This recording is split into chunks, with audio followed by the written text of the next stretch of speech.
सुप्रभात। मैं नीरज संसनवाल आज आपके समक्ष रसखान के सवैये लेकर उपस्थित हुई हूँ। रसखान का जीवन। तो बच्चों, सर्वप्रथम मैं आपको रसखान के जीवन परिचय से अवगत कराना चाहूंगी। रसखान का जीवन परिचय। रसखान एक कृष्ण भक्त मुस्लिम कवि थे। उनका जन्म 1548 के आसपास दिल्ली में हुआ था। उनकी मृत्यु सन 1628 के लगभग मानी जाती है। उनका मूल नाम सैयद इब्राहिम था। कवि रसखान भक्ति काल की रीति मुक्ति काव्य धारा के प्रमुख कवियों में से एक हैं। इतिहास में रसखान को रस की खान कहा गया है। इनके काव्य में भक्ति व श्रृंगार रस दोनों प्रधानता से मिलते हैं। रसखान कृष्ण भक्त हैं और उनके सगुण और निर्गुण निराकार रूप दोनों के प्रति श्रद्धान्वित हैं। उनके काव्य में श्री कृष्ण के प्रति जो भक्ति भावना अथवा प्रेम है वह पाना अत्यंत ही दुर्लभ है। वह अपनी रचनाओं में कृष्ण को प्रेम करते हैं और निरंतर उनके रूप सौंदर्य, राधा कृष्ण प्रेम, गोपी कृष्ण प्रेम, उनकी बांसुरी, उनके कुंडल, उनके नेत्रों का वर्णन करने में मग्न रहते हैं। सुजान, रसखान एवं प्रेम वाटिका उनकी मुख्य कृतियां हैं। उनकी रचनाओं का संग्रह रसखान रचनावली में मिलता है। कृष्ण भक्त कवियों में इनका स्थान प्रमुख है। इन्होंने ब्रज भाषा का काफी सरस और मनोरम प्रयोग किया है, जिसमें कहीं भी शब्दाडंबर नहीं दिखता है। तो आइए बच्चों, अब मैं आपको सवैये की भूमिका से परिचित कराती हूँ। रसखान द्वारा रचित सवैये में कृष्ण एवं उनकी लीला भूमि वृंदावन की प्रत्येक वस्तु के प्रति उनका लगाव प्रकट हुआ है। प्रथम सवैये में कवि कृष्ण के प्रति अपनी भक्ति का उदाहरण पेश करते हैं। उनका कहना है कि ईश्वर उन्हें चाहे मनुष्य बनाए या पशु पक्षी या फिर पत्थर, इससे उन्हें कोई फर्क नहीं पड़ता। वो सिर्फ कृष्ण का साथ चाहते हैं। इस तरह हम रसखान के सवैयों में कृष्ण के प्रति अपार प्रेम तथा भक्ति भाव को देख सकते हैं। अपने दूसरे सवैये में रसखान ने कृष्ण के ब्रज प्रेम का वर्णन किया है। वे ब्रज के खातिर संसार के सभी सुखों का त्याग भी कर सकते हैं। गोपियों के कृष्ण के प्रति अतुलनीय प्रेम को रसखान जी ने अपने तीसरे सवैये में दर्शाया है। उन्हें श्री कृष्ण की हर वस्तु से प्रेम है। गोपियां स्वयं कृष्ण का रूप धारण कर लेना चाहती हैं ताकि वो कभी उनसे जुदा ना हो सकें। अपने अंतिम सवैये में रसखान कृष्ण की मुरली की मधुर ध्वनि तथा गोपियों की विवशता का वर्णन करते हैं कि किस प्रकार गोपियां चाह कर भी कृष्ण को प्रेम किए बिना नहीं रह सकती। तो आइए बच्चों, अब मैं पहले सवैये का सस्वर वाचन करते हुए उसके अर्थ को समझाते हुए आपको उसकी व्याख्या समझाऊंगी। मानुष हो तो वही रसखानी बसो, ब्रज गोकुल गांव के गवारन। जो पशु हो तो कहाँ बस मेरो, चरो नित नंद की धेनु मंझारण। पाहन हो तो वही गिरी को, जो कियो हरि छत्र पुरंदर धारण। जो खग हो तो बसेरो करो, मिली कालिंदी कुल कदम की डारन। तो सर्वप्रथम मैं इसका अर्थ इनके कठिन शब्दों से आपका परिचय कराऊंगी।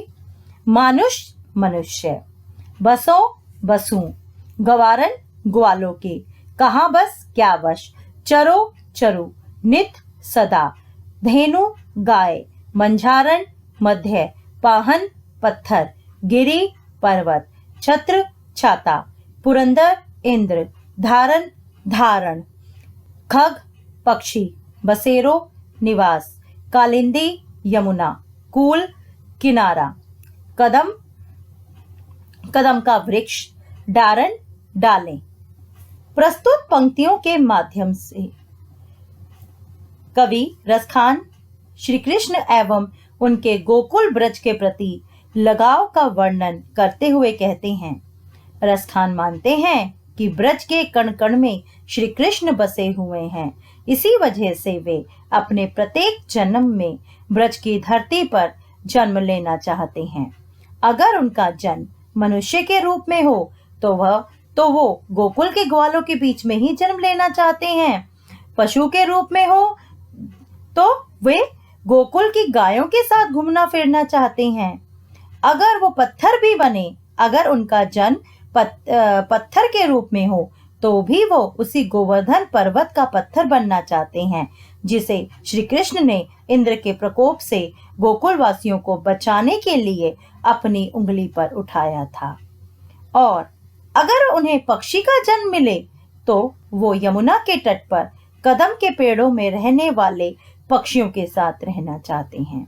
इस प्रकार कवि चाहे कोई भी जन्म ले, वो रहना ब्रज की भूमि पर ही चाहते हैं, क्योंकि ब्रज की भूमि श्री कृष्ण की लीला भूमि है और श्री कृष्ण के प्रति उनका यहाँ अनन्य प्रेम प्रकट हुआ है। दूसरे सवैये का सस्वर वाचन करते हुए आपको मैं उसके कठिन शब्दों से अवगत कराऊंगी और उसकी व्याख्या भी समझाऊंगी। ध्यान पूर्वक सुनिए। या लकुटी अरु कामरिया पर राज तिहु पुर को तजिडारो, आठों सिद्धि नवो निधि के सुख नंद की गाई चराई बिसारो। रसखान कबो इन आखिन सो ब्रज के बनबाग तड़ाग निहारो। कौटिक है कलधौत के धाम, करील के कुंजन ऊपर वारो।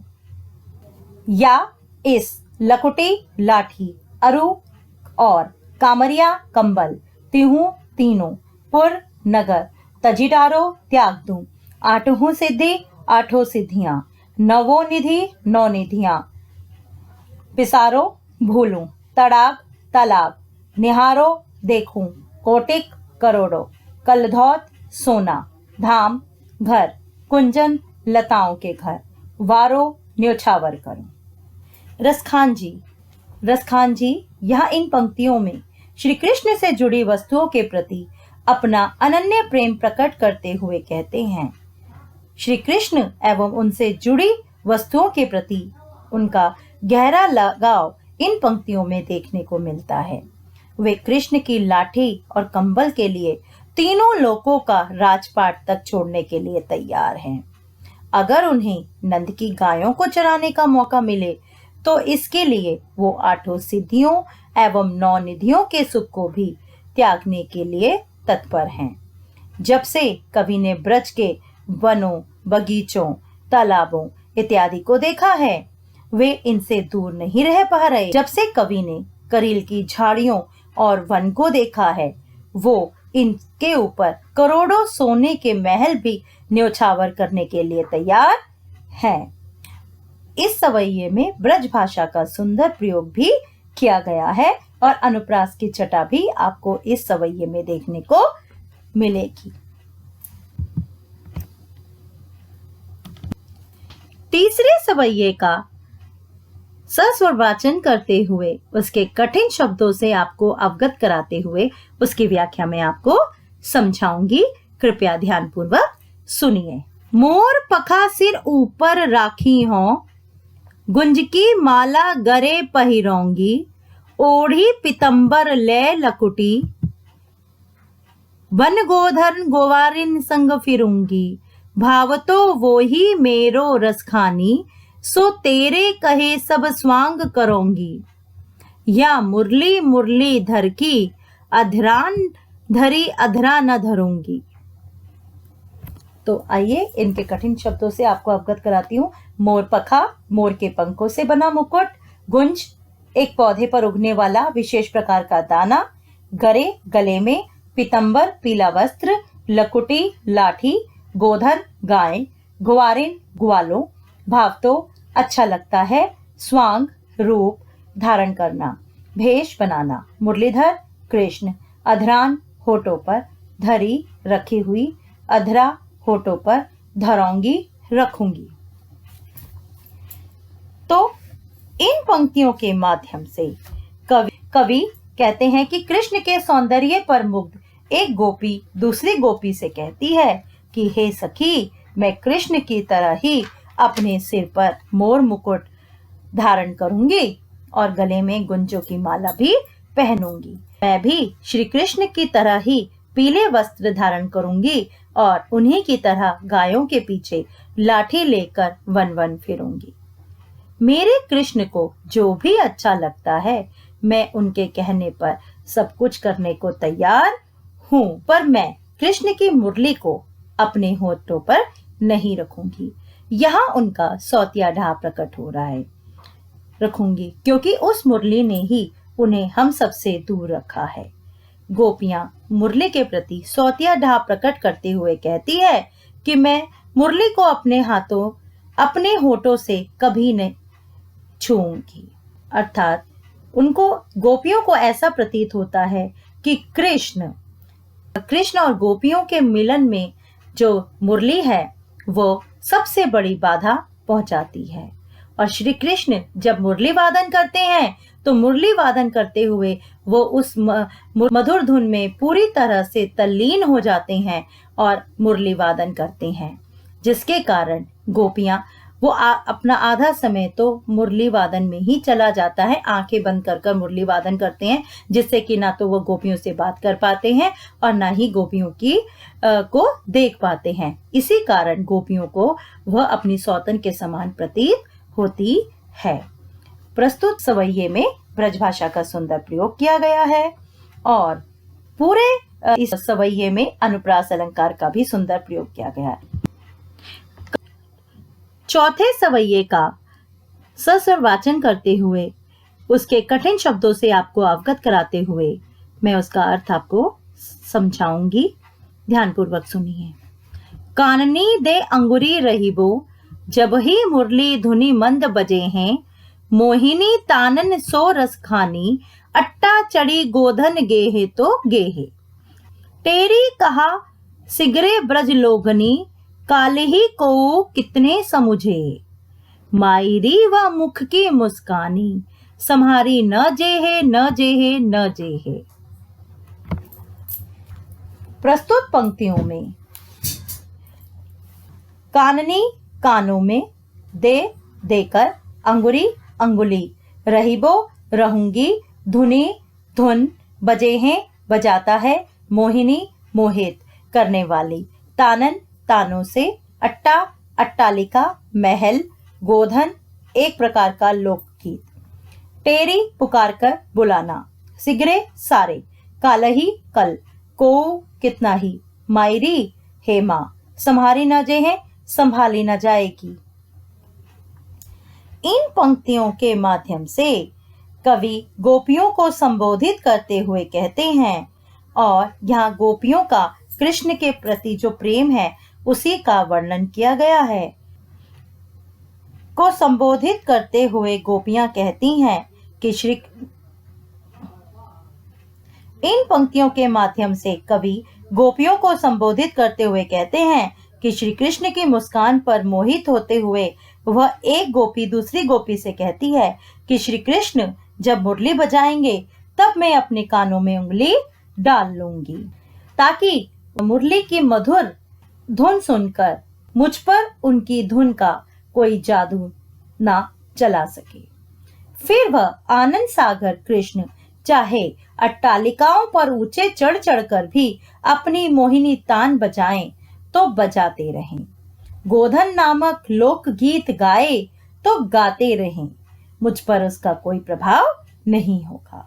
परंतु यदि किसी प्रकार उस कृष्ण के मधुर वंशी धुन, मुरली की मधुर धुन मेरे कानों में पड़ गई तो ब्रज के समस्त लोगों मैं पुकार पुकार कर कह रही हूं कि चाहे फिर कोई कितना ही मुझे समझाए, पर मैं श्री कृष्ण की एक मुस्कान पर अपना सर्वस्व त्याग सकती हूँ, क्योंकि श्री कृष्ण की एक मुस्कान पर मैं अपने को संभाल नहीं पाऊंगी और उनके वशीभूत हो जाऊंगी और उनका सम्मोहन मुझ पर चल जाएगा। ब्रजभाषा का सुंदर प्रयोग सवैये में किया गया है। चलिए अब मैं इसका संदेश आपको देना चाहूंगी कि इन सवैयों का क्या संदेश है।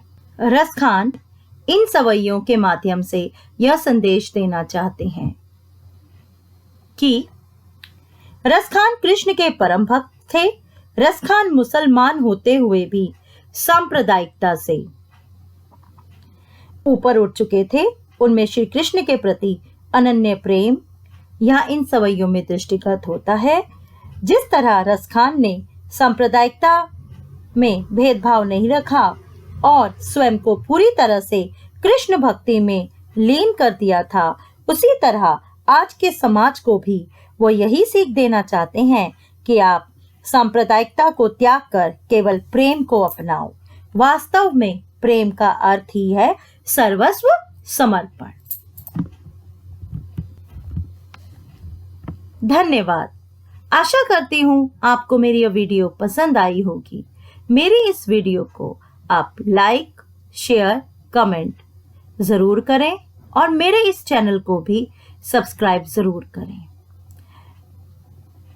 और मेरे इंस्टाग्राम आईडी को भी फॉलो करें। लिंक मैं डिस्क्रिप्शन में दे देती हूँ।